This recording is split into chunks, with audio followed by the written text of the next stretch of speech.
భవిష్యవాణి చెబుతా ఉంటారు కదా! ఇప్పుడు మరి కొద్ది రోజుల్లో ఉంది కదా! వాస్తవం అంటారా? నమ్మొచ్చా అసలు? అంటే నా డౌట్ ఏంటంటే నాకని కాదు చాలామంది అంటే ఎవరైతే కొంతమంది వీడియో చూసిన వాళ్ళు కామెంట్స్ రూపంలో కొన్ని క్వెషన్స్ అడుగుతారు కదా!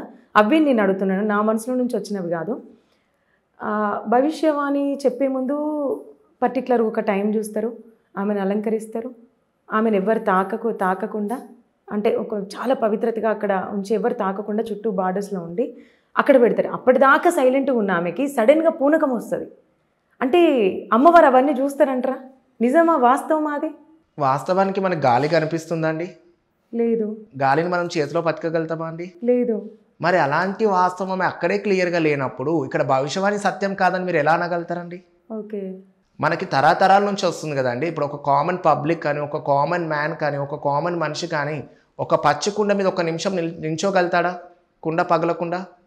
మరి అలాంటి మా జోగినీలు పచ్చి కుండ పైన ఒక అరగంట నించొని కాలం కోసం చెప్తున్నారు కదండీ!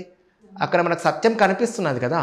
అక్కడ మనం పచ్చి కుండని పాతి పెట్టేసి, పచ్చి కుండ పైన ఒక హాఫ్ అన్ అవర్ నించొని మంచి ఏంటి, చెడు ఏంటి, కాలం ఏంటి అని చెప్పేసి కొన్ని చరిత్రల నుంచి చెప్పుకుంటూ వస్తున్నాం కదండీ మరి. నిజంగా చాలా అద్భుతంగా చెప్తున్నారండి. ప్రతి ప్రశ్నకి కూడా ఆ జవాబు. అయితే ఇప్పుడు కొంతమంది ఏంటంటే నైవేద్యం సమర్పించినప్పుడు అమ్మవారికి బోనము వాళ్ళకి చేతనైనంత ఒక స్టెప్ ఒక కుండ తీసుకొని వెళ్తారు. కానీ ఇప్పుడు ఫర్ ఎగ్జాంపుల్ మీరే కానివ్వండి, చాలామంది కానివ్వండి ఒక 3, 4 అంటే బ్యాలెన్స్ చేయగలిగినంత తీసుకెళ్తూ ఉంటారు బోనాలు. అంటే ఒక్కొక్క పాత్రలో ఏ రకాల పదార్థాలు తీసుకెళ్తూ ఉంటారు? ఎన్ని పాత్రలు ఎత్తుకున్నా కానండి నైవేద్యం ఒక్కటే. ఒక్కటే నైవేద్యం. మనం కుండలో చేసినా, బిందెలో చేసినా, ఎందులో అయినా నైవేద్యం ఒక్కటే. అంటే మనం ఈ ఆషాఢ మాసంలో మనం స్పెషల్లీ ఏంటంటే కొంతమంది కామన్ పబ్లిక్ కుండ పైన ఏదో ఒక గండ దీపంలాగా పెట్టేసి తీస్తారు. మా శివశక్తులు వచ్చేసి 2 అంతరాలు, 3 అంతరాలు, 5 అంతరాల వరకు ఎత్తుకుంటారు. సో ఇక్కడ నైవేద్యం అనేది మనం పచ్చన్నం పెట్టొచ్చు గ్రామ దేవతలకి, పులిహోర పెట్టొచ్చు, బగారన్నం పెట్టొచ్చు, పచ్చ కూరలు పెట్టొచ్చు, బూరెలు పెట్టొచ్చు, పెరుగన్నం పెట్టొచ్చు. నైవేద్యం అనేది మనం అమ్మవారికి ఏ విధంగానైనా స్వీకరించవచ్చు. పూరీలు పెట్టొచ్చు, జొన్న రొట్టెలు పెట్టొచ్చు అమ్మవారికి. ఓకే. ఏది తీసుకెళ్ళినా బోనం పాత్రలో పెట్టుకొని అమ్మవారికి నైవేద్య రూపంగా పెట్టొచ్చు. బోనం అంటేనే సంస్కృత పదంలో భోజనము. మన తెలంగాణలో వచ్చేసి మనం భోజనాన్ని ఈ బోనం విధంగా సమర్పిస్తాము. ఇక్కడ మనం ఆంధ్ర కానీ, ఇక్కడ ఆసాం కానీ, ఇతర రాష్ట్రాలలో చూస్తే వాళ్ళు నచ్చిన నైవేద్యాన్ని తీసుకెళ్ళి మామూలుగా ఇసరాకులో పెట్టడం జరుగుతుంది. పూనకం వచ్చే ముందు చలిలాగా పెడతా ఉంటుంది. మెల్లిమెల్లిగా అంటే కొంతమంది చల్లటి చెమటలు వస్తూ ఉంటాయి. అట్లా మీకేమన్నా సిమ్టమ్స్ ఏమైనా తెలుస్తాయా? అంటే అమ్మవారు వచ్చే ముందు బాడీ మొత్తం టోటల్గా వైబ్రేట్ అవుతుందండి. ఆ వైబ్రేట్ అయ్యే ముందే మన జ్ఞాపక శక్తి మొత్తం వెళ్ళిపోతుంది. ఇక మనం అనేది మాత్రం గుర్తించుకోలేము.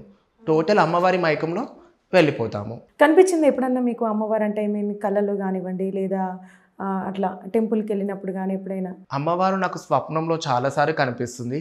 ఏదైనా మంచి చెడు అయ్యే ముందు నాకు స్వప్నంలో వచ్చేసి అమ్మవారు చెప్తుంది. ఓకే. అంటే ఏదైనా ఇప్పుడు మీరు ఏదైనా కార్యం చేసే ముందు ఏది అంటే మంచి జరుగుద్దా చెడు జరుగుద్దా అనేది మీకు సిమ్టమ్స్ చెప్తారన్నమాట. సిమ్టమ్స్ కళలో చూపిస్తుంది. ఓకే. అంటే మీకు వచ్చే అమ్మవారు ఏంటి? ఇప్పుడు రకరకాల మంది దేవతలు ఉన్నారు. ఎల్లమ్మ అని, పోచమ్మ అని ఇట్లా. మీకు వచ్చే అమ్మవారు? నాకు నరసింహస్వామి, మైసమ్మ, ఎల్లమ్మ. ఓ ముగ్గురు. గ్రేట్. అంటే డిఫరెన్స్ ఏమన్నా తెలుస్తుందా మీకు? అంటే మనకు అప్పుడు అంతగా జ్ఞాపశక్తి ఉండదు కాబట్టి డిఫరెన్స్ ఏం అర్థం కాదు మనకి అందులో. అంటే ఇప్పుడు పూనకం వచ్చిన వాళ్ళు మాట్లాడుతూ ఉంటారు కదా టకటక నేను శివుడి కూతుర్ని అన్నట్టు ఇట్లా మాట్లాడుతూ ఉంటారు కదా, అవి అసలు మీకు తెలియకుండానే వచ్చేస్తాయి అనుకుంటా. అంటే అవి అమ్మవారు ఇచ్చిన ఆజ్ఞలు అనమాట. అవి మనకు ఎటువంటి ఆజ్ఞలకి మనకు ఎటువంటి సంబంధం లేదు. కామన్ పబ్లిక్ మాట్లాడేదానికి ఈ శివశక్తి జోగ్నీస్ మాట్లాడే ఒక అమ్మవారు ఆజ్ఞలకి ఎటువంటి సంబంధం లేదు. ఇది టోటలీ భగవంతుడు ఇచ్చిన ఆజ్ఞలు. ఓకే. అయితే నాకని కాదు చాలామందికి డౌట్, చిన్న డౌటే.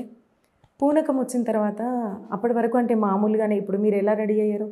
అల్లుకొని జడ అల్లుకొని పూలు పెట్టుకొని అట్లా నార్మల్గానే వెళ్తారు. బట్ పూనకం వచ్చేసరికి హెయిర్ మొత్తం లూజ్ హెయిర్ అయిపోద్ది. ఇన్ కేస్ వాళ్ళ జడ అల్లి ఉన్నా కూడా తీస్తూ ఉంటారు తొందరగా పక్కన వాళ్ళు. ఎందుకట్లా?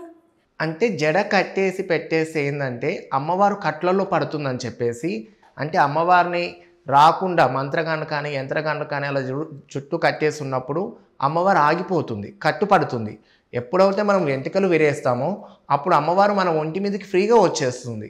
దానివల్ల వెంట్రుకలు అనేది కట్టి పెట్టొద్దు.